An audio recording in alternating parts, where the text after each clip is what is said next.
ఓం నమ శివ. అందరూ బాగుండాలి, అందులో సుజాత కూడా ఉండాలి. మీరు చాలా అదృష్టవంతులు, అందుకనే ఈ వీడియో మీకు కంటపడింది. ఈరోజు సోమవారం. ఆ స్వామివారి లీలలు మనం గుర్తు చేసుకోవడం, నిజ జీవితాలలో జరిగినటువంటి స్టోరీస్ తీసుకొని నేను మీకు వెల్లడిస్తున్నాను. ఖచ్చితంగా ఒక్క లైక్ చేసి ఓం నమ శివాయ అని కమెంట్ చేసి వీడియో మొత్తం చూడండి. మీరు ఈ వీడియో మొత్తం చూసినందుకు అబ్బా ఎంత మంచి వీడియో చూశాను, అద్భుతమైనటువంటి అనుభూతి కలిగింది అని మీరు ఖచ్చితంగా కామెంట్ చేస్తారు. చూడండి, ఒకానొక రోజు అనమాట, చాలా పెద్ద ధనవంతుడు అనమాట. ఆయన చాలా మంచి మనసు ఉన్నటువంటి వాడే. ఈరోజు సోమవారం. ఖచ్చితంగా నా జీవితంలో అంటే ఈ రోజులో ఈ ఉదయం నుంచి సాయంత్రం వరకు ఎవరు కలిస్తే వాళ్ళకి ఏ అవసరాలున్నా వాళ్ళ యొక్క అవసరాలన్నీ కూడా నేను తీర్చుతాను అని చెప్పేసి స్వామి ఓం నమ శివాయ. ఈరోజు నా జీవితంలో అంటే నా రోజులో ఎవరు కలిస్తే వాళ్ళని నేను నీలాగానే భావిస్తాను అని చెప్పేసి దండం పెట్టుకొని బయటికి వెళ్తాడనమాట. ఆయన దానకర్ణుడు అనే విషయం ఆయనకు తెలుసు, అందరికీ తెలుసు, స్వామివారికి తెలుసు. ఈరోజు నాకు ఎవ్వరు కలిస్తే వాళ్ళను నువ్వే అనుకుంటాను నేను అని చెప్పేసి దండం పెట్టుకొని బయటికి వెళ్తాడు. బయటికి వెళ్ళేటప్పుడు స్వామివారు అని ఒక నవ్వుకుంటాడు అనమాట. ఆయన యొక్క లీలలు, ఆయన పెట్టేటువంటి పరీక్షలలో మనము ఉత్తీర్ణత సాధించాలి. సాధిస్తేనే మన జీవితం అద్భుతంగా ఉంటుందన్నమాట. అయితే అనుకొని దండం పెట్టుకొని ఇంకా రోజువారి పనులలో నిమగ్నం అయిపోయాడు. బయటికి వెళ్ళిపోయినాడు అనమాట. ఇంకా వెళ్తూ ఉంటే రోడ్ మీద ఎంతోమంది భిక్షగాళ్ళు ఉంటారు కదండి. ఆ భిక్షగాళ్ళు ఎవరో కాదు, సాక్షాత్తు స్వామివారే అని ఒకటా రెండా 10, 20, 100, 1000 అని ఆలోచించకుండా జేబులో చేయబెడితే ఎంత వస్తే అంత దానం చేసుకుంటూ అలా వెళ్ళిపోతున్నాడు అనమాట. వెళ్ళిపోయిన తర్వాత ఆ రోజు మధ్యాహ్నం దాకా అట్లనే గడిచిపోయింది. ఇంకా వాళ్ళ యొక్క పని వాళ్ళు ఉంటారు కదా, చాలా పెద్ద ధనవంతుడు అని చెప్పాను కదా, ఆ పని వాళ్ళకు అన్న ఇట్లా బాస్ మా కూతురు పెళ్ళి ఉంది, మీరు పెళ్ళికి రావాలి ఖచ్చితంగా, వెడ్డింగ్ కార్డ్ ఇవ్వడానికి ఒక అతను వచ్చిండు అనమాట.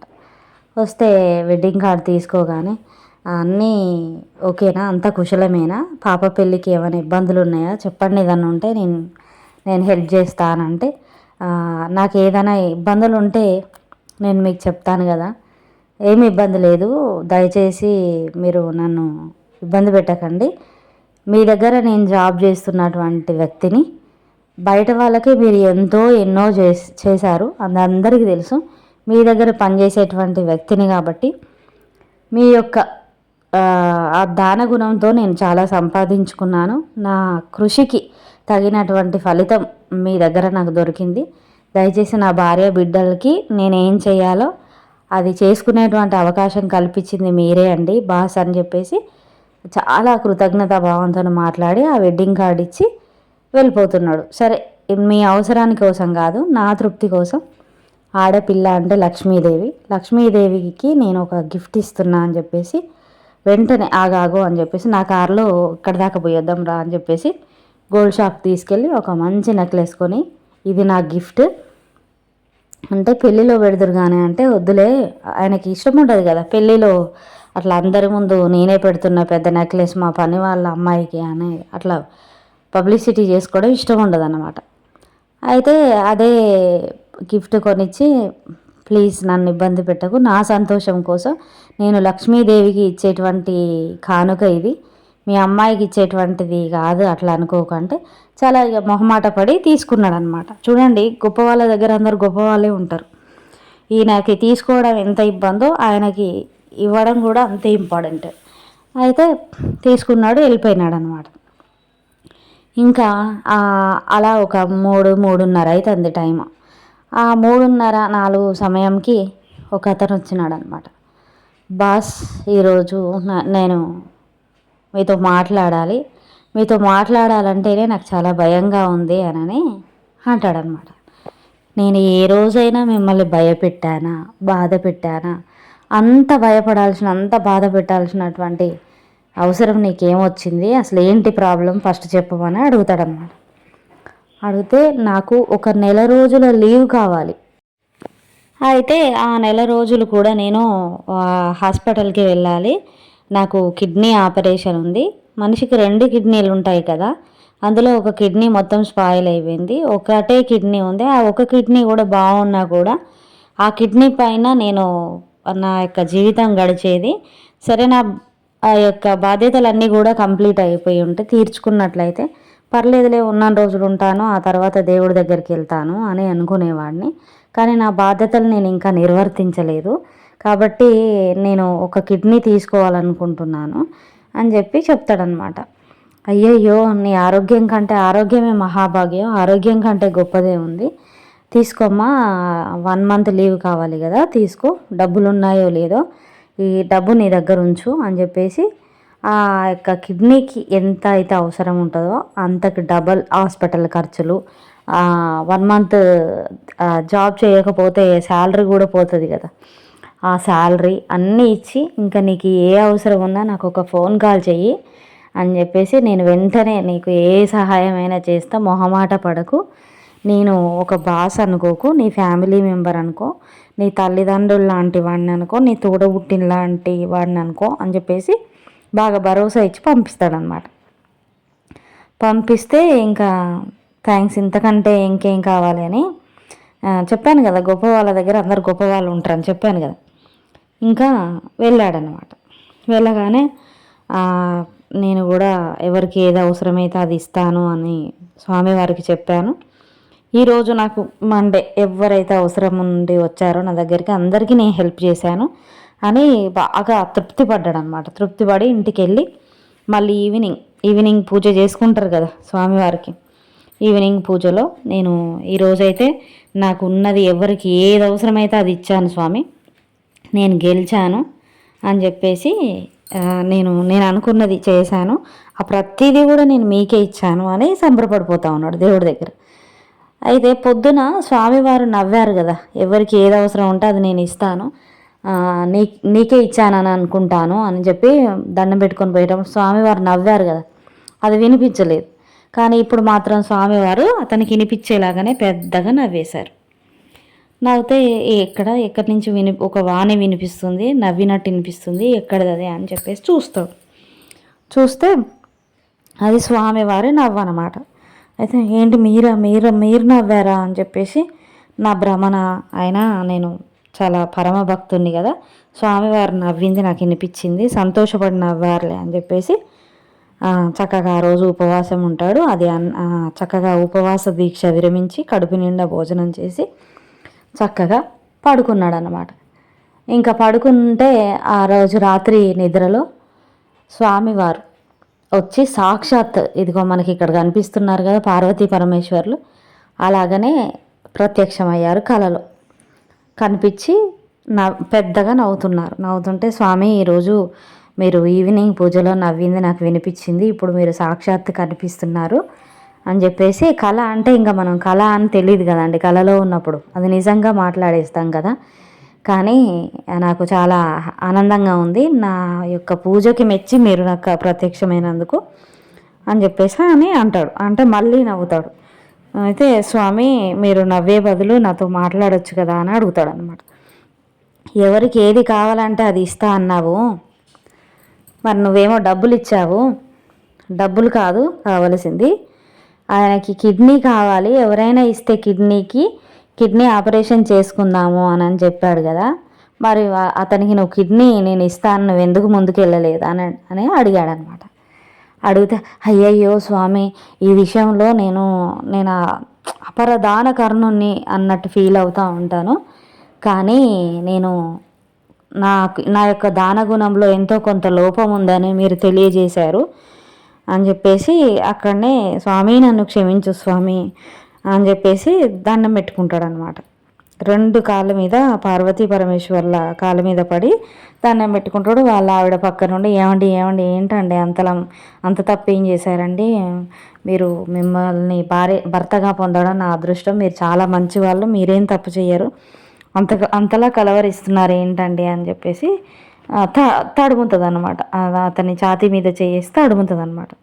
ఆయన లేచి కూర్చొని ఏంటి కళ అని చెప్పేసి, అబ్బా నేను ఎంత తప్పు చేశాను అని చెప్పేసి తప్ప ఫోన్ నెంబర్స్, ఇంకా పని వాళ్ళు అదే వర్కర్స్ అంటే వాళ్ళ నెంబర్స్ ఉంటాయి కదా, ఫోన్ చేసి నేను ఇప్పుడే నీకు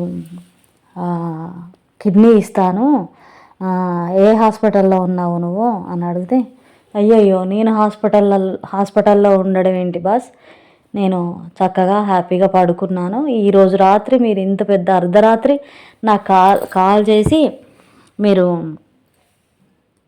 ఏ హాస్పిటల్లో ఉన్నారా అని అడుగుతున్నారు ఏంటి స్వామి అని అంటాడు. అనగానే అదంతా కాదు కానీ నువ్వు చెప్పు నాకు, సరేలే ఇప్పుడు పడుకున్నావేమో, ఈ అర్ధరాత్రి ఫోన్ చేయకూడదు అనేటువంటిది నేను మర్చిపోయాను, కాబట్టి రేపు పొద్దున్నే నువ్వు నాకు కాల్ చెయ్యి అని చెప్పేసి అంటాడు. అంటే చేస్తాను అంటాడు. ఆ కాల్ రాదన్నమాట, అతని నుంచి ఆ వర్కర్ నుంచి కాల్ రాదు. అయితే ఏం చేస్తాడు ఈయన, మళ్ళీ ఏంటి స్వామి నాకు, నేను కాల్ చేయమంటే కాల్ చేయలే, అయినా మొహమాట పడతారు కదా అందుకే చేయలేదేమో, లేకపోతే వాళ్ళు హాస్పిటళ్ళల్లో ఎలాంటి ఇబ్బందులలో ఉన్నారు అని చెప్పేసి హాస్పిటల్కి వెళ్తాడనమాట. వెళ్తే అక్కడ పేషెంట్ ఒక అతను ఉంటాడు. వీళ్ళ బాస్ అంటే వీళ్ళ వర్కర్ ఇతని పేరే హాస్పిటల్లో ఉంటాడు. ఉంటే అతనికి కిడ్నీ ఇచ్చేస్తాడనమాట. ఈయన వెళ్ళి వాళ్ళ భార్యకి చెప్పాడు, ఏం చెప్పాడు, ఫలానా ఒక పేరు ఏదో భాస్కర్, అట్లా ఆ భాస్కర్ ఉంటాడు, అతనికి మా ఊరు నుంచే వచ్చాడు మా వర్కర్ అతనికి నేను కిడ్నీ ఇస్తా, మ్యాచ్ అయిద్దా లేదా చూడండి అంటే వాళ్ళు చెక్ చేసి మ్యాచ్ అవుతుంది సార్ అని చెప్తే ఆ కిడ్నీ ఇస్తాడనమాట. ఇచ్చిన తర్వాత ఇంకా హ్యాపీగా ఇప్పుడు నేను అపరదాన కర్ణుణ్ణి అని ఫీల్ అయ్యేవాడిని, నా తప్పు నాకు తెలియజేశాడు, ఇచ్చాను స్వామి నేను అని చెప్పి దండం పెట్టుకొని ఇంకా ఒక 10-15 రోజులు అట్లా బెడ్ మీదనే ఉంటాడనమాట. ఉన్న తర్వాత ఇంటికి వచ్చేస్తాడు. వచ్చేసిన తర్వాత ఈ వర్కర్ ఉంటాడు కదా, ఆయనే ఈ 10-15 రోజులు మెయింటైన్ చేస్తాడనమాట ఆ యొక్క ఇన్స్టిట్యూట్ని, అంటే వాళ్ళ ఇండస్ట్రీని, వాళ్ళ ఆఫీస్ని. ఇక రే ఏంది అని చెప్పేసి, ఇక్కడున్నవేంటి, నేను నీ కిడ్నీ ఇచ్చాను అని మళ్ళీ ఎవరికి చెప్పుకోవద్దు కదా, చేసిన మంచి ఈ చేయితో చేసిన మంచి ఈ చేయికి కూడా తెలియదు అంటారు కదా అని చెప్పేసి, సరేలే పోనీలే నాకంటే తొందరగా క్యూర్ అయ్యాడు అనేసి అనుకుంటాడు అనమాట. అనుకుంటే అప్పుడు అతను ఏం చేస్తాడంటే, ఒకరోజు ఏదో చిన్నగా పని చేసేటప్పుడు అంటే వాళ్ళ వర్క్ విషయంలో ఎంత మంచోళ్ళైనా కొంచెం గొడవ వస్తుంది కదా అండి, కొన్ని మాటలు, ఒకసారి బాస్ తిట్టాల్సి వస్తుంది, ఒకసారి వర్కర్ ఎగబడాల్సి వస్తుంది, ఏంటి నేను అంత మంచిగా చేస్తుంటే మీరేంటి ఇంత మాట్లాడుతున్నారు అని అనాల్సి వస్తుంది. ఇక అవి కామన్ అండి, వర్కర్స్ బాస్ విషయంలో చిన్న చిన్న గొడవలు కామన్ అన్నమాట. అయితే ఒకరోజు ఏదో మిస్టేక్ చేస్తే బాగా అరుస్తాడు అన్నమాట ఈ బాస్ పిలిచి, ఏ పని విషయంలో దానికే కదా, బాగా తిడతాడు అన్నమాట. తిడితే ఇంకేం చేస్తాడు, అంతగానం తిట్టాడు అని చెప్పేసి ఈ వర్కర్ కూడా ఎగపడతాడనమాట. బాగా కోపం వస్తుంది అతనికి, ఎగపడితే ఏంటి నువ్వు లేకపోతే లైఫే లేదన్నట్టు ఫ్రస్ట్రేషన్ ఇక పని విషయంలో, వాళ్ళ పని వాళ్ళది, ఈయన అవసరం ఈయనది, ఈయన పని ఈయనది కదా, గొడవ బాగా అవుతుంది అనమాట. ఏంటి నేను లేకపోతే నువ్వు లేకపోతే నాకు లైఫే లేదా, నేను ఇంకొక ఆఫీస్లో జాబ్ చేస్తా అని అంటాడనమాట. అంటే నువ్వు లేకపోతే నాకు లైఫే లేదా అంటావా అని చెప్పేసి, నేను నీకు కిడ్నీ ఇవ్వకపోతే ఈరోజు నువ్వు ఇలా ఉండేవాడే కాదు అని చెప్పేసి ఆ కోపంలో అనేస్తాడనమాట. నన్ను కిడ్నీయా, నువ్వా, నాకా అనని ఎగపడతాడు. భలే కథలల్లావు, అపరదాన కర్ణుణ్ణి అని నువ్వు అనుకుంటావు, మా అందరి విషయంలో కూడా అలానే ఉంటుంది, కానీ ఈరోజు నువ్వు లేని ఒక అబద్ధాన్ని చెప్పే వ్యక్తివని నాకు అర్థమవుతుంది, నువ్వు నాకు కిడ్నీ ఇచ్చావా అని చెప్పేసి తిడతాడనమాట. తిడితే అది అబద్ధమే కదా, అది అబద్ధం ఎట్లా చేశాడు దేవుడు చూడండి. అయితే ఏంటి పలానా హాస్పిటల్కి పోదాంరా, నీకు ఒకరోజు నేను మిడ్ నైట్ నీకు కాల్ చేశానా లేదంటే చేశారు, ఇప్పుడు ఎందుకు చేశారు, నాకేమైంది, నేను ఏ హాస్పిటల్లో లేను, హాయిగా పడుకున్నాను, సార్ మీకు ఏదన్నా కల వచ్చిందా, ఏంటి ఇప్పుడు కాల్ చేశారు అన్నావు నువ్వు, కానీ నేను మళ్ళీ తెల్లారి ఫోన్ కాల్ చేయమంటే చేయలేదు కదా, నేనే హాస్పిటల్కి వచ్చాను, అక్కడ నువ్వు ఉన్నావు కదా, నేను కిడ్నీ ఇచ్చాను కదా అని మాట్లాడతాడు. కిడ్నీ లేదు, హాస్పిటల్ లేదు, ఏం లేదు, నేను రెగ్యులర్గా డ్యూటీకి వస్తున్నా, మీరే 10-15 రోజుల దాకా రాలేదు మీరు డ్యూటీకి, అంటే ఆఫీస్కి రాలేదు అని చెప్తాడు అనమాట. చెప్తే అవునా అని చెప్పేసి హాస్పిటల్కి ఇద్దరు కలిసి వెళ్తే అక్కడ భాస్కర్ ఉండడు, కిడ్నీ ఉండదు, ఆయన ఇచ్చింది ఎలాంటి రికార్డ్స్, ఎలాంటి ఫైల్స్ ఆ హాస్పిటల్లో లేవన్నమాట. ఏంటి ఇంతలా భ్రమలో ఉన్నాను, అసలు నాకు కల వచ్చిందా నిజమైందా ఏమైందా అని వెళ్ళి పడుకొని ఆ స్వామివారు మళ్ళీ కళలో నవ్వుతాడు. ఈ నవ్వడం ఏంటో అని స్వామివారి మీద ఎక్కువ భక్తి ఉన్నా కూడా మన దేవుడు అనిపించినప్పుడు మన దేవుడి మీద మనకు కోపం రావడం కూడా సహజమే. అయితే బాగా కోపం వచ్చేస్తుంది అన్నమాట. బాగా కోపం వచ్చేసి ఈ నవ్వడం ఏంటి ఇదేంటి అని చెప్పేసి నేను ఒక హాస్పిటల్కి వెళ్తాగాను ఫస్ట్ హాస్పిటల్కి వెళ్తే నాకు ఒక కిడ్నీ లేదు, ఒకటే కిడ్నీ ఉంది, నేనే నా ఫ్రెండ్కి నేను డొనేట్ చేశాను అని చెప్పేసి చెక్ చేయించుకుంటే 2 కిడ్నీలు అట్లనే ఉంటాయి. ఎవరు అసలు మీరు ఏ భ్రమలో ఉన్నారు అని చెప్పేసి మీ కిడ్నీ మీకే ఉంది అంటే, సరే నేను 10 రోజులు ఆఫీస్కి వెళ్ళలేదా అంటే వెళ్ళలేదు. ఎందుకు అంటే భగవంతుడు ఎప్పుడు రెస్ట్లెస్గా వర్క్ చేస్తాడనమాట. ఇంత మంచి భక్తుడికి నిజంగా అప్పుడు కొంచెం కిడ్నీ స్పాయిల్ అయ్యేటువంటి టైం అనమాట. ఆ టైంలో ఒక 10 రోజులు రెస్ట్ ఇచ్చి మంచి మెడిసిన్ ఇచ్చి కొంచెం క్యూర్ అయ్యేటువంటి ఛాయిస్లు దేవుడే అతనికి కల్పించాడు. కిడ్నీ తీసుకున్నట్టుగా దేవుడే ఒకటి సృష్టించి ఆయనకు 10 రోజుల రెస్ట్ ఇచ్చాడు. 10 రోజులు మంచి మెడిసిన్ ఇచ్చి డాక్టర్ లాగా అతన్ని కాపాడాడు. ఇంకొకటి దానం ధర్మం ఎక్కువ చేసేవాళ్ళు నేను అపరదాన కర్ణురాలినని ఫీల్ అయ్యేటువంటి ఆ చిన్న అహము కూడా ఉండకూడదు. నేను అందరికీ అన్నీ ఇస్తున్నాను అనేటువంటి దానికంటే నేను ఇది ఇవ్వగలనా లేదా అని చెక్ చేసుకోవడం, ఇవన్నీ ఆ కథలో భగవంతుడు క్రియేట్ చేశాడనమాట. ఇంకా స్వామి నా కిడ్నీ నాకే ఉంది, కావాలంటే మీరు అప్పుడు రికార్డ్స్లలో మేము చెక్ చేసింది ఇదండి, కిడ్నీ తీయలేదు, మేమేం తీయలేదు, మీకు బాగాలేదు ఏంటో బ్యాక్ పెయిన్ అన్నట్టు వస్తే చెక్ చేస్తే కొంచెం కిడ్నీ ప్రాబ్లం ఉంటే అదంతా సెట్ అయిపోయింది అంతే అని చెప్పి చెప్పాను. ఈ భాస్కర్ ఈ కిడ్నీ నేను డొనేట్ చేయడము, ఆయనకు ఆపరేషన్ అవ్వడం ఇదంతా ఒక మాయన, ఇవన్నీ పరమశివుడి లీలల అనని తెలుసుకున్నాడు అనమాట. తెలుసుకొని ఓం నమ శివాయ అని తలుచుకొని ఇంకా స్వామి అర్థమైంది మీ లీలలు అని చెప్పేసి అందరికీ దానాలు చేస్తూ ఉంటాడు కదా, ఆ దానం చేసేటువంటి ఆ మనసు ఆయనకి కిడ్నీ స్పాయిల్ అవ్వకుండా కాపాడాడు. అన్నీ ఇట్లా ఇగో 1కి 10 ఆయనకి మళ్ళీ తిరిగి మహాలక్ష్మి వరించిందనమాట. ఈ కథ చెప్పినటువంటి నాకు, విన్నటువంటి మీకు మహాలక్ష్మి ఆశీస్సులు, పరమశివుడు పార్వతీ పరమేశ్వర్ల ఆశీస్సులు తప్పకుండా ఉంటాయి. ఎవరైనా లైక్ చేయడం మర్చిపోతే లైక్ చేయండి, ఓం నమ శివాయ అని కమెంట్ చేయండి. కొత్త వాళ్ళైతే ఖచ్చితంగా సబ్స్క్రైబ్ చేయండి, షేర్ కూడా చేయండి. ఎక్కడైనా నేను మిస్టేక్స్ ఏమైనా మాట్లాడితే మీరు ఇక్కడ మిస్టేక్ మాట్లాడారు మేడం అని కమెంట్ చేయండి. ఓకేనా? Thank you. Anyway thanks for watching. అందరూ ఎవరైతే స్టార్టింగ్ నుంచి ఎండింగ్ దాకా చూసారో వాళ్ళకి పార్వతీ పరమేశ్వరులు లక్ష్మీదేవి ఆశీస్సులతో పాటుగా వాళ్ళ భక్తురాలినైనటువంటి నా ఆశీస్సులు కూడా తప్పకుండా ఉంటాయి. అండ్ ఎవరైతే పెద్దవాళ్ళు చూస్తున్నారో వీడియో నాకు కూడా మీరు మీ బ్లెస్సింగ్స్ ఇవ్వండి. ఓకేనా? థ్యాంక్ యూ అండి.